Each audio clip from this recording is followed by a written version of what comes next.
Greater Noida waste यानी ऊंची ऊंची इमारतों, शानदार अपार्टमेंट्स और आधुनिक सुविधाओं के दावा करने वाली शहर।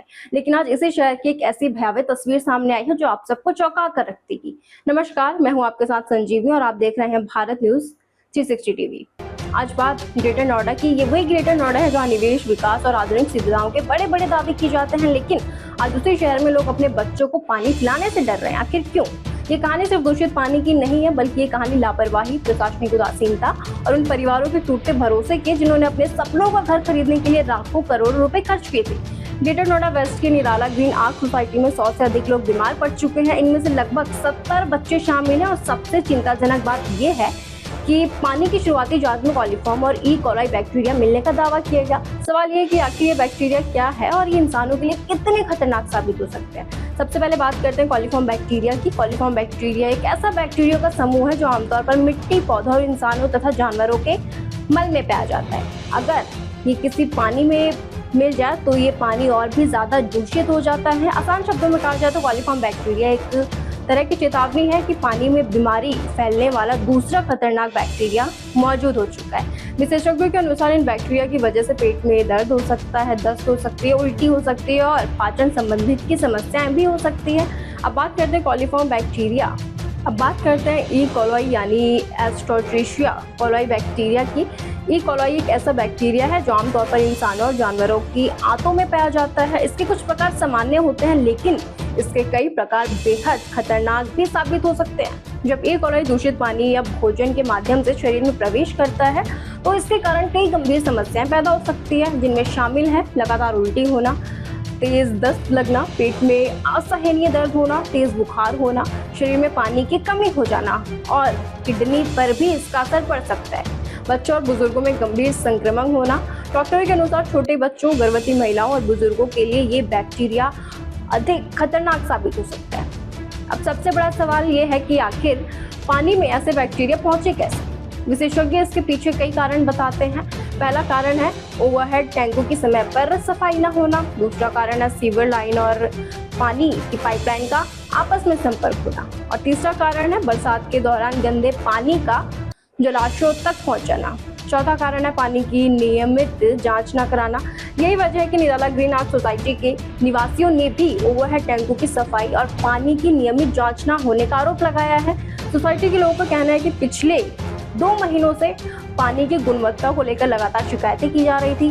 पिछले एक सप्ताह के दौरान स्थिति और भी ज्यादा गंभीर हो गई। सोसाइटी के व्हाट्सएप समूह में उल्टी, दस्त, पेट दर्द और बुखार के मामलों की संख्या लगातार बढ़ती रही।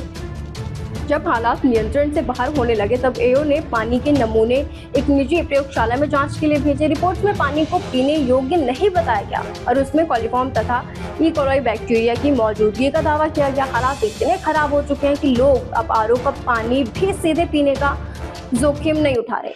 अधिकांश परिवार पानी को उबालने के बाद उसका इस्तेमाल कर रहे हैं। सोसाइटी के निवासी पवन ने बताया कि उनके परिवार के सभी सदस्य बीमार हो चुके हैं। कई बार शिकायतें करने के बावजूद समस्या का समाधान नहीं हुआ। वहीं निवासी नवल किशोर सिंह ने आरोप लगाया कि यदि समय रहते टैंकों की सफाई हो जाती और पानी की जांच करवाई जाती तो शायद इतने लोग बीमार नहीं पड़ते। एओ के जनरल सेक्रेटरी गौतम भाटिया ने कहा कि शिकायत मिलने के बाद पानी की जांच कराई गई और रिपोर्ट आने के तुरंत बाद ग्रेटर नोएडा प्राधिकरण को इसकी जानकारी दे दी गई। उनका कहना है कि लगातार बारिश के कारण फिलहाल टैंकों की सफाई कराना संभव नहीं है।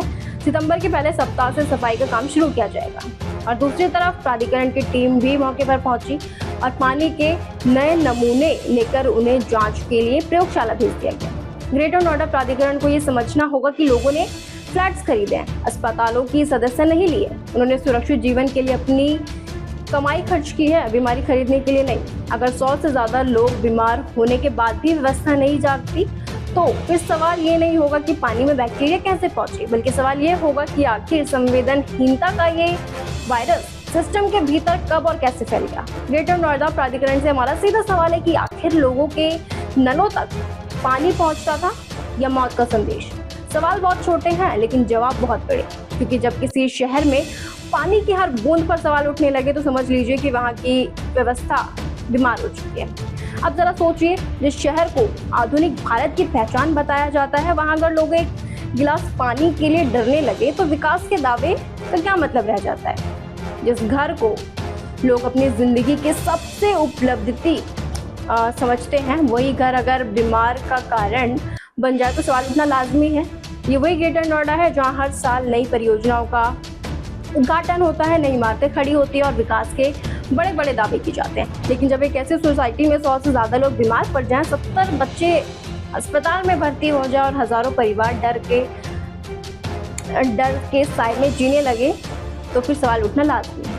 और सवाल सिर्फ निराला ग्रीन आर्ट का नहीं है, सवाल ये है कि अगर आज ये हादसा एक सोसाइटी में हुआ तो क्या कल किसी दूसरी सोसाइटी में होगा। और सवाल इतना भी नहीं है कि पानी में बैक्टीरिया कैसे पहुंचे, सवाल ये भी है कि क्या लोगों की शिकायतों को समय रहते गंभीरता से लिया गया, क्या संबंधित अधिकारियों की जवाबदेही तय होगी, क्या भविष्य में ऐसी घटनाओं को रोकने के लिए कोई ठोस योजना बनाई जाएगी। और सबसे बेहद सवाल, क्या ये स्मार्ट सिटी के लिए सपनों के पीछे सच्चाई को देखने की हिम्मत को कोई रोक पाएगा। क्योंकि चमचमाती इमारतें किसी शहर को स्मार्ट नहीं बनाती, बल्कि वहां रहने वाले लोगों की सुरक्षा और उनका भरोसा किसी शहर की असली पहचान होती है। और याद रखिए, किसी भी शहर की पहचान उसकी ऊंची इमारतों से नहीं होती, बल्कि वहां रहने वाले लोगों की सुरक्षा और उनकी बुनियादी सुविधाओं से होती है। इस खास रिपोर्ट में इतना ही। आगे की तमाम जानकारी के लिए आप बने रहिए भारत न्यूज 360 टीवी के साथ। सच का सफर हर दिल तक।